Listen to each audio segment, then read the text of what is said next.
মৃত্যু সজ্জায় শুয়ে থাকা বাবার শেষ ইচ্ছাটুকু কি পূর্ণ হবে না? সত্যি যদি একটা ঘটনা ঘটে যায় তাহলে যে বাবার আত্মা স্বর্গে কোনোদিন শান্তি পাবে না। সবই তো আমি বুঝতে পারছি বেশটা, হ্যাঁ, কিন্তু কোনো কিন্তু নয়। আমাদের এই অসহায় অবস্থার কথা শুনে ওরা দাদাকে এক বাক্যে বিয়ে দিতে সম্মত হয়ে গেছে। এখন আমরা যদি বিয়ে বন্ধ করে দিই তাহলে তাহলে আমাদের ফ্যামিলি সম্পর্কে হবে ওদের ধারণা একবার ভেবে দেখেছিস? কিন্তু বর্দা বিয়েতে কিছুতেই রাজি হতে পারে না। হ্যাঁ, কারণ যে কারণে থাক দাদার কিন্তু এই বিয়েতে অবাক করা উচিত হয়নি। দাদা এবারের বড় ছেলে, দাদার প্রতি বাবার কোনো আবদার বা ইচ্ছে থাকতেই পারে। সেই ইচ্ছাটুকু পূর্ণ করার মানসিকতা যদি বর্দা না থাকে তাহলে আমরাই বা তাকে বড় করে মান্য কেমন করে? বর্দাও তো রক্ত মাংসের মানুষ বেশটা, তার ইচ্ছা অনিচ্ছার কথাটাও তো আমাদের ভাবা উচিত। কিসের ইচ্ছা অনিচ্ছা? বাবার যদি কোনো কিছু একটা হঠাৎ হয়ে যায় তাহলে কিন্তু আমি বর্দাকে কখনোই ক্ষমা করবো না। তোরা আমায় ক্ষমা করিস রাখো, তোদের এই প্রস্তাব কখনোই আমার পক্ষে মেনে নেওয়া সম্ভব না হলেও তোমাকে মেনে নিতে হবে দাদা। তোরা ঠিক বুঝতে পারছিস রাখো, বুঝতে না পারলেও আমি কিন্তু সবকিছু বুঝতে পারছি বর্দা। আমি তোমার কাছে নিরুপায় হয়ে মৃত্যু শয্যায় শুয়ে থাকা ওই বাবার শেষ ইচ্ছাটুকু তুমি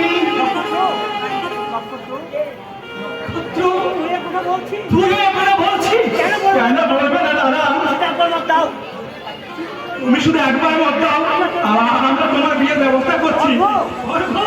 বিয়ের ব্যবস্থা সবকিছু ঠিক হয়ে আছে। সামনের শুভ লগ্নে আমরা তোমার তোদের কথা মতো কোনো মতে আমার পক্ষে বিয়ে করা সম্ভব নয়।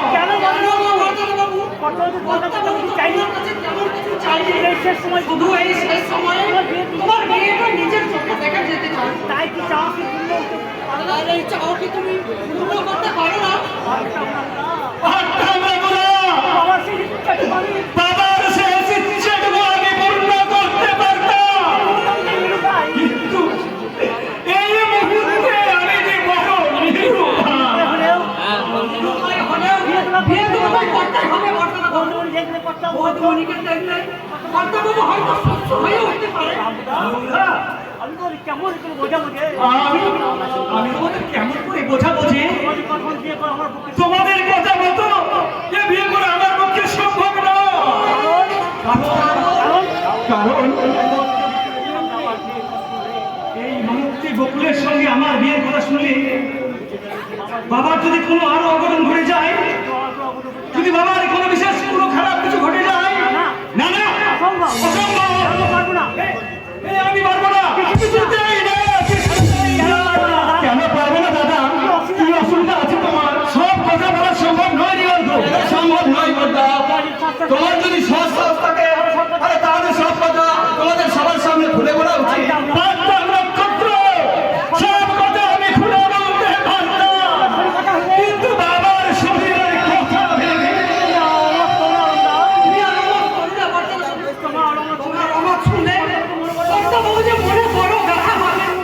তাতে যদি কোনো কিছু ঘটে যায়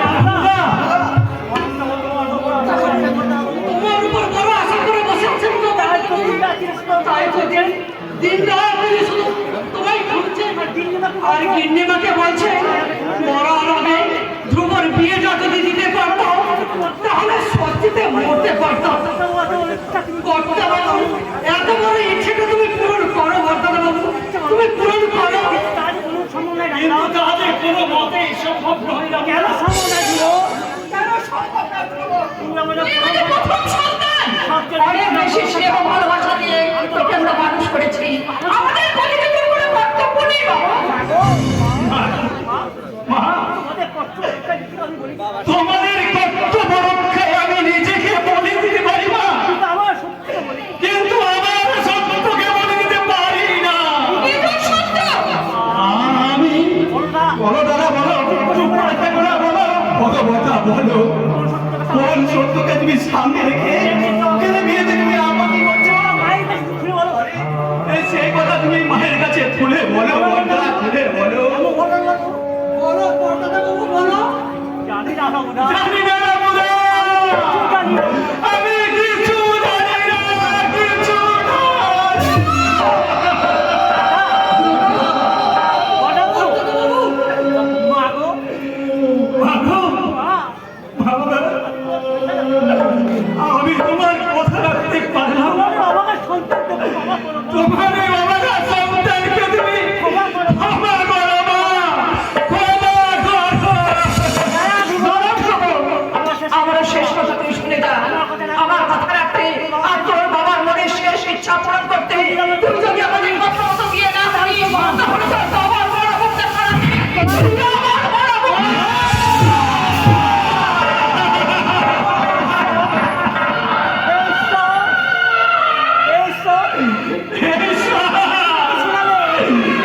তুমি কি শোনালে ঈশ্বর? তুমি কি করলে?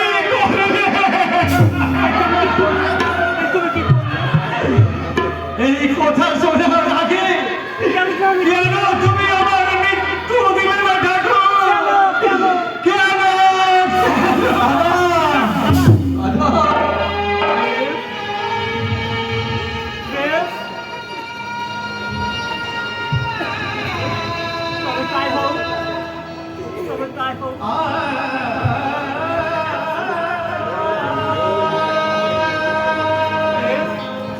বেশ, তবে তাই তোমাদের ইচ্ছে যুবক আসছে বলি হোক। এই এভাবে তোমার জীবনের সত্য কর্তব্যের গেলে বন্দি বিবেকে ঢুকে দে, ঢুকে দে কারু।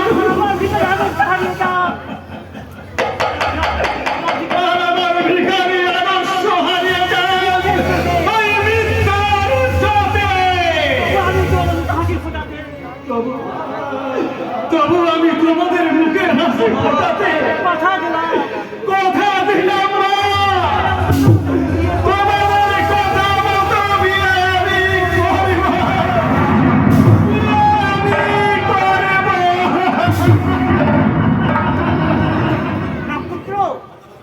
নক্ষত্র, রামুদা, দাদা যখন বিয়েতে মত দিয়েছে আর কোনো চিন্তা নেই, আর কোনো চিন্তা নেই। কি বলেছ মেজদা? তবে বিয়ে নয়, আমার যেন কেমন মনে হচ্ছে আমরা যেন সবাই মিলে এই বরটার সঙ্গে কোনো